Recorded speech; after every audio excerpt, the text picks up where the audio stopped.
Assalamu alaikum. Now we are practicing spoken English. If we want to learn spoken English, we have to learn asking question. Today's class আমরা is এবং are দিয়ে প্রশ্ন করার মাধ্যমে practice করছি। Let us তাহলে চলুন শুরু করা যাক। তুমি কি কৃষক? Are you a farmer? তুমি কি মাঠে যাচ্ছো? Are you going to field? তুমি কি কাজ করছো? Are you working? তুমি কি ক্লান্ত? Are you tired? তারা কি তোমার বন্ধু? Are they your friends? তারা কি তোমাকে ডাকছে? Are they calling you? তারা কি উত্তেজিত? Are they excited? আমরা কি ফলমূল কিনছি? Are we buying fruits? আমরা কি শাকসবজি কিনছি? Are we buying vegetables? তুমি কি doctor? Are you a doctor? তুমি কি সেবা করছো? Are you serving? তুমি কি সুখী? Are you happy? তুমি কি শান্ত? Are you calm? তারা কি কৃষক? Are they farmer? তারা কি মাঠে যাচ্ছে? Are they going to field? তারা কি মাঠে কাজ করছে? Are they working in the field? তারা কি ক্ষুধার্ত?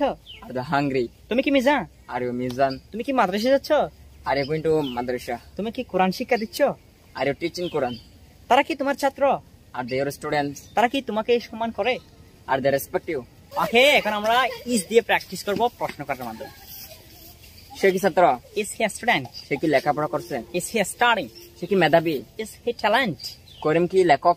Is Karim writer? সে কি কবিতা লিখছে? Is he writing poem? সে কি সুন্দর? Is he beautiful?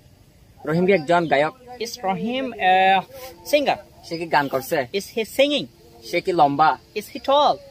সে কি একজন খেলোয়াড়? Is he a player? সে কি ক্রিকেট খেলছে? Is he playing cricket? সে কি শান্ত? ইজ হি কাম? সে কি বৈজ্ঞানিক? Is he scientist? সে কি গবেষণা করছে? Is he researching? সে কি সৎ? Is he honest? সে কি পরিচ্ছন্ন কর্মী? Is he cleaner? সে কি রাস্তা পরিষ্কার করছে? Is he cleaning the road? সে কি ক্লান্ত? Is he tired?